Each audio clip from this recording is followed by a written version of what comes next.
দর্শক, বরিশাল সেবাচিম থেকে আপনাদের সঙ্গে আমরা রয়েছি। আমরা দেখানোর চেষ্টা করছি বরিশাল সেবাচিমকে দালাল মুক্ত করার জন্য আজকে ম্যাজিস্ট্রেট এবং র্যাবের যৌথ বাহিনীর অভিযান চলছে। আপনারা দেখতে পাচ্ছেন আজকে 7-8 জন দালাল চক্রকে তারা ধরে ফেলেছে। দর্শক, আমরা একটু আপনাদেরকে দেখানোর চেষ্টা করছি এই যে বরিশাল সেবাচিম, এটি দক্ষিণ অঞ্চলের বিভিন্ন জায়গা থেকে আসলে রোগীরা এসে থাকে। এটি বরিশালের একটি প্রাণকেন্দ্রের অবস্থিত। এটি বাংলাদেশের মধ্যে একটি নামকরা সেবাচিম হসপিটাল।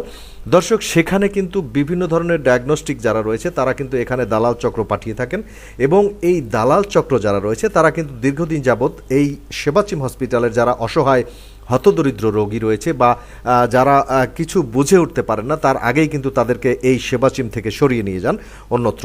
দর্শক, আপনারা দেখতে পাচ্ছেন যে ম্যাজিস্ট্রেট যারা দালাল চক্র আছে তাদের সঙ্গে কথা বলছে এবং তারা চেষ্টা করছে এই দালাল চক্রের মূল হোতা কারা সেগুলো বের করার জন্য। দর্শক, আপনারা দেখতে পাচ্ছেন যে র্যাবের বাহিনী এবং একটি ম্যাজিস্ট্রেট তারা কিন্তু জিজ্ঞাসাবাদ করছে যে আসলে এই যে দালাল চক্র যারা রয়েছে সেই দালাল চক্রের মূল হোতা কারা। তারা কিন্তু চেষ্টা করছে এই দালাল নির্মূল করার জন্য। দর্শক, অনেকবার এই চেষ্টা ব্যর্থ হয়েছে।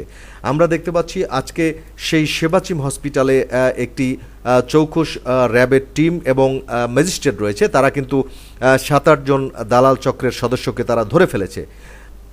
একেবারে প্রত্যন্ত গ্রাম অঞ্চল থেকে যেসব রোগীরা এসে থাকে তারা আসলে কিছু বুঝে ওঠার আগেই তাদেরকে কিন্তু তারা এই হসপিটাল থেকে সরিয়ে নিয়ে অন্যত্র তাদেরকে চিকিৎসা দেওয়ার কথা বলে তাদের কাছ থেকে টাকা হাতিয়ে নেন।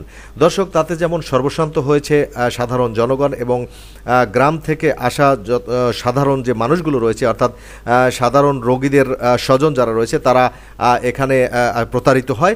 এমনকি এই যে সেবাচিম হসপিটালের কিন্তু ভাবমূর্তি নষ্ট হয়।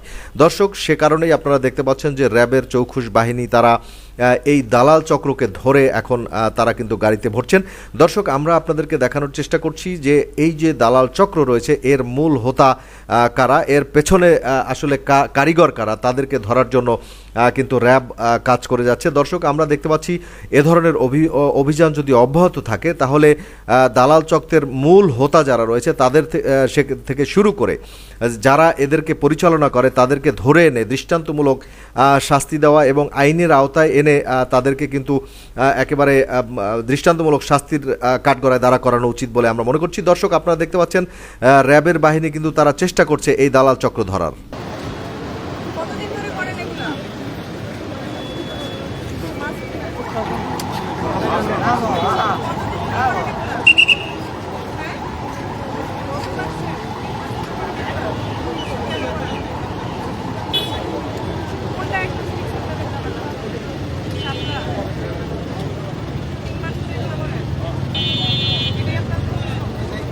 আরে ভাই দয়া করে পান আপনি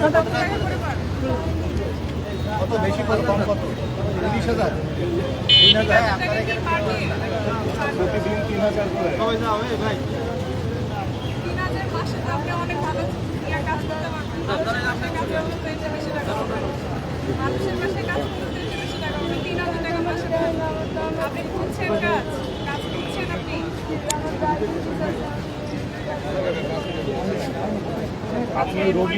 আপনি রোগীদেরকে কি বলে নিয়ে যান? আপনি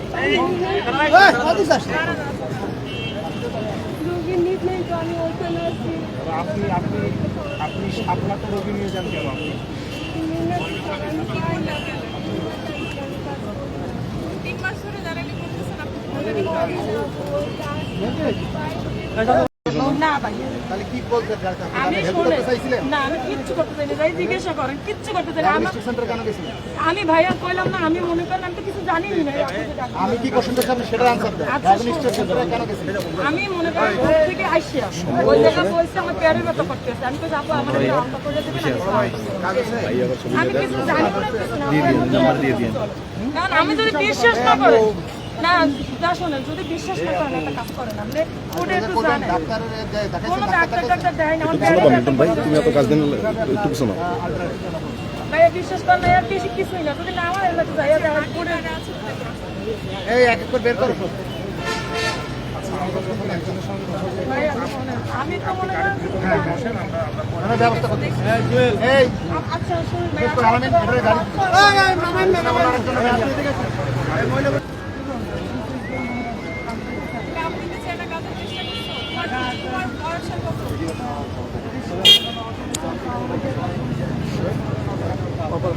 মোবাইল ফুটেছে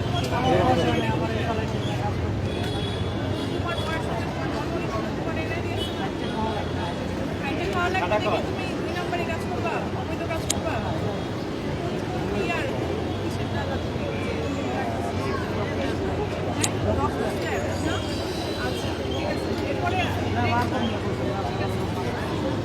এরপরে ভিতরে